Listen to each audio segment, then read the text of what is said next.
Hey guys, I hope आप सभी बहुत ही अच्छे होंगे। और आज की वीडियो में हम बात करने वाले हैं एमपी सब इंजीनियर के डिपार्टमेंट से रिलेटेड, जो कि हम इसमें बात करेंगे एमपी हाउसिंग बोर्ड, यानी कि जिसे हम गृह निर्माण एवं अधोसंरचना विकास मंडल भोपाल के नाम से भी जानते हैं।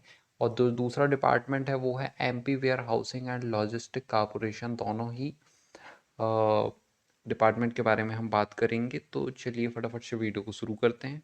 तो जैसा कि आप स्क्रीन पे देख पा रहे हो, इस तरीके का आप जो है इसकी ऑफिशियल साइट पे जाओगे तो आपको इस तरीके का जो है मध्य प्रदेश गृह निर्माण देखने को मिल जाएगा। अब इसमें जो है हम बात कर लेते हैं कि एमपी हाउसिंग बोर्ड डिपार्टमेंट के बारे में कि क्या कुछ है। बेसिक जानकारी पहले मैं आपको दे देता हूँ कि देखो, ये तो एमपी गवर्नमेंट के अंदर में ही आता है। ये एमपी गवर्नमेंट की एक बॉडी है ये, ठीक है। फिर दूसरी बात यह है कि ये रियल इस्टेट एंड डेवलपमेंट का काम करता है। जैसे कि हम सुनते हैं कि कई बार जो है कुछ बिल्डर्स रहते हैं वो रियल इस्टेट वगैरह का काम करते हैं। तो इस तरीके से जो है ये एमपी गवर्नमेंट का एक बिजनेस है रियल इस्टेट का, आप ये मान के चलिए, ठीक है ना। तो जिसका एम क्या है यहाँ पर कि आपको जो है घर की सुविधा देना, ठीक है ना, हाउस फैसिलिटी, और कम से कम प्राइस पे अच्छे से अच्छा घर देना, ये एमपी गवर्नमेंट का एम है। और यही काम आपको इस डिपार्टमेंट में भी करना है। लेकिन कई बार क्या होता है, जैसे लास्ट ईयर की ये बात है कि इसके काफ़ी सारे प्रोजेक्ट जो है बन रखे थे, बट वो सेल आउट नहीं हो पा रहे थे जितना प्राइस रखा गया था। तो फिर उन्हें जो है आधे से कम दाम में बेचा गया था। तो यहाँ पर जो एमपी हाउसिंग बोर्ड में मतलब जो भी घर बनते हैं तो एक बहुत ही अच्छा कैंपस क्रिएट किया जाता है और सारी ही फैसिलिटी वहाँ पर रहती है। जैसे कि आप बड़े बड़े शहरों पे देखते होंगे, और जो सिंगलेक्स ड्यूप्लेक्स वगैरह बनते हैं तो उस तरीके का आपको जो है सारी फैसिलिटी उन्हें देनी होती है।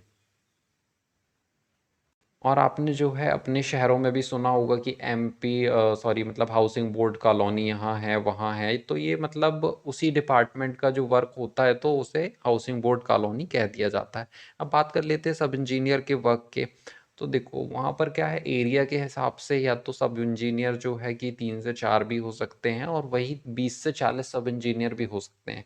क्योंकि एरिया जो है बड़ा होता है, 8 से 10 हेक्टेयर या फिर और ज़्यादा एरिया भी हो सकता है जहाँ पे आपको कंस्ट्रक्शन करवाना होता है पूरी।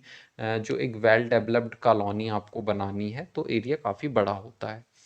फिर उसमें जो है आपको जो भी परमिशंस वगैरह लेनी होती है उसको बनाने के लिए, अब चाहे गवर्नमेंट वर्क चल रहा हो लेकिन परमिशन और सारी प्रोसीजर तो जो नॉर्मल होती है वही होनी है। तो जो है पहले से ही आप जो है सब इंजीनियर हैं, असिस्टेंट इंजीनियर है, आपको मिलके जो है ये काम करना होता है। और जो भी प्रोसीजर होती है कंस्ट्रक्शन के पहले तो वो आपको पूरी करवानी होती है। अब इसमें क्या है, 3 4 टाइप की कैटेगरी होती है उनमें। जैसे कि एक ईडब्ल्यूएस हो गया, इकोनॉमिकल वीकर सेक्शन वाला, ठीक है ना। और एक एलआईजी, एमआईजी, एचआईजी। तो मतलब इनको आप कह सकते हैं कि जैसे लो इनकम, ठीक है ना, ग्रेड हो गया, मीडियम इनकम ग्रेड हो गया, हाई इनकम ग्रेड हो गया। तो इसमें क्या होता है कि इनके हिसाब से जैसे कि ईडब्ल्यूएस में जो है 1 BHK का घर होता है, ठीक है, जो कि 6 से 7 लाख में आपको मिल सकता है। फिर उसके अलावा एलआईजी में जो है आपको 15 लाख तक का मिल जाएगा 2 BHK। ऐसे कर करके जो है ये बढ़ते जाता है। तो आपको जो भी मतलब कि नक्शा या फिर मतलब जो भी चीज़ें पास हुई है कि आपको इतने जो है कि 500 घर आपको ईडब्ल्यूएस के लिए बनाने हैं, 200 घर आपको जो है एलआईजी के लिए बनाते हैं, तो उस तरीके से आपको जो है अपने सुपरविज़न में ये काम करवाने होते हैं। और अगेन जो है इस काम का टेंडर जो है किसी कॉन्ट्रैक्टर को मिलता है, आपको अपने सुपरविज़न में बस उसे बनवाना होता है। तो यहाँ जो आपके मेन 2 काम होने वाले हैं वो पहला है कि आपका सुपरविज़न, और दूसरा जो है मेंटेनेंस। क्योंकि मैंने जो आपको बताया अभी लास्ट वीडियो में कि कई साल तक जो है कई बार नहीं सेल आउट हो पाते हैं, तो आपको मेंटेनेंस का भी ध्यान रखना होता है।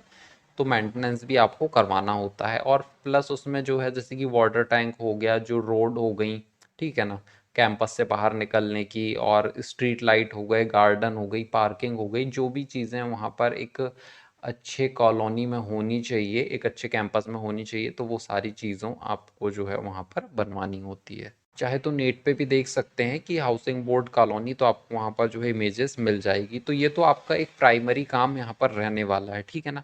लेकिन आपका जो है सेकेंडरी वर्क भी क्या हो सकता है कि जैसे आपको कई बार जो है हॉस्पिटल्स बनाने को भी दिए जा सकते हैं स्टूडेंट्स के लिए, जो हॉस्टल है वो है, या फिर कोई भी जो गवर्नमेंट बिल्डिंग है, क्योंकि कई बार हो सकता है हाउसिंग बोर्ड का काम ना हो, या फिर एमपी गवर्नमेंट कहे कि आपको ये वाला प्रोजेक्ट भी करना है, तो आपको वो प्रोजेक्ट करना पड़ेगा, ठीक है ना। तो ये सेकेंडरी वर्क आपका आता है। अब ट्रांसफ़र वगैरह की बात कर लेते हैं, तो देखो ट्रांसफ़र आपका हो तो जाएगा, लेकिन जो आपकी होम डिस्ट्रिक्ट है ज़रूरी नहीं है कि वहीं पर हो, क्योंकि हो सकता है कि वहाँ पर प्रोजेक्ट ना चल रहा हो, तो आप जो है वहाँ पे अपने ट्रांसफ़र नहीं करवा पाएंगे।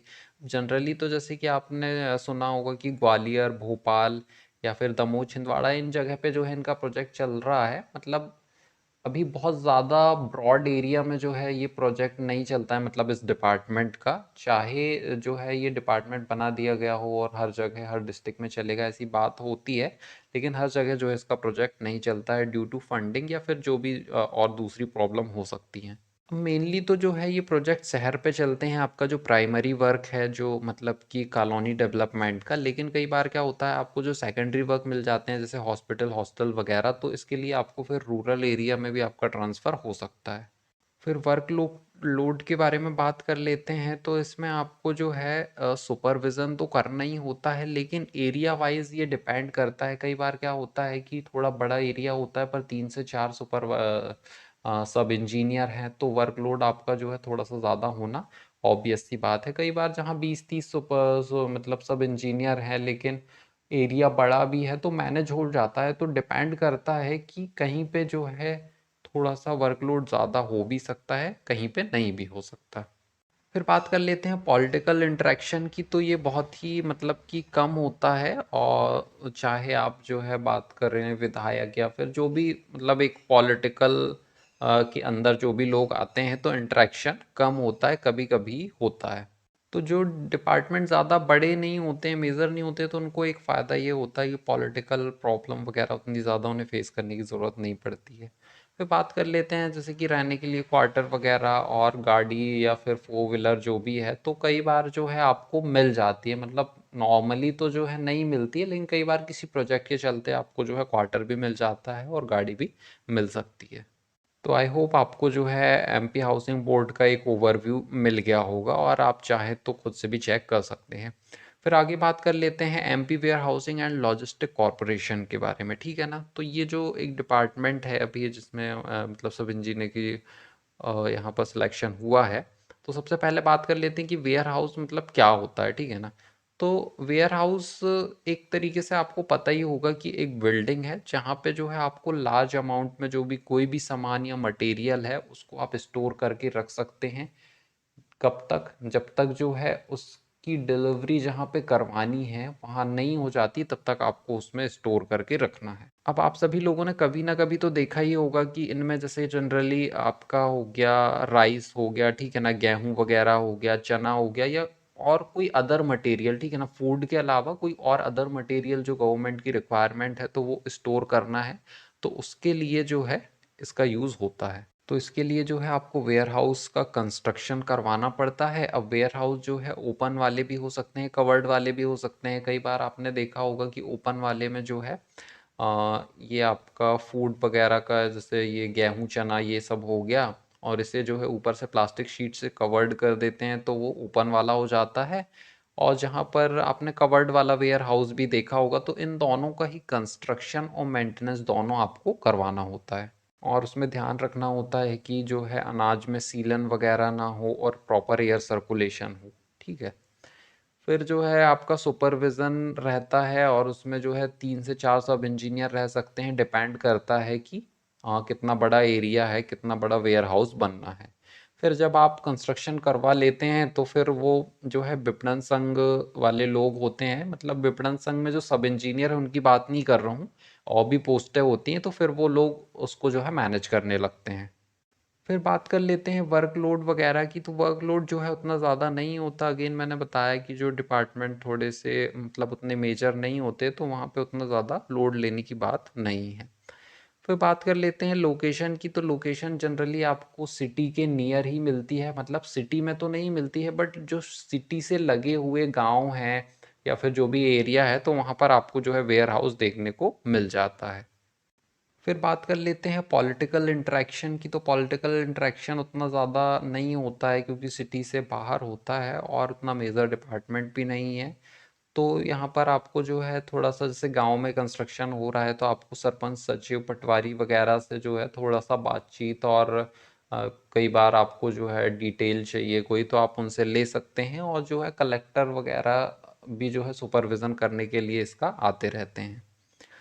और यदि बात करें ट्रांसफ़र की, तो ट्रांसफ़र जो है इसमें हो जाएगा, लेकिन ज़रूरी नहीं है कि आपका होम टाउन में ट्रांसफ़र हो जाए, क्योंकि प्रोजेक्ट्स वैरी करते रहते हैं, तो जहाँ पर भी प्रोजेक्ट चलेगा तो आपको वहाँ पर जाना होगा। तो बस यही था, ठीक है ना, वेयर हाउसिंग के बारे में और एमपी हाउसिंग बोर्ड के बारे में। तो आई होप आपको जो है एक अच्छा खासा आइडिया मिल गया होगा। तो बस यही था यार वीडियो में। वीडियो अच्छा लगा होगा तो प्लीज़ वीडियो को लाइक कर देना और चैनल को सब्सक्राइब करना मत भूलना। तो मिलते हैं किसी नेक्स्ट वीडियो में, तब तक के लिए बाय बाय।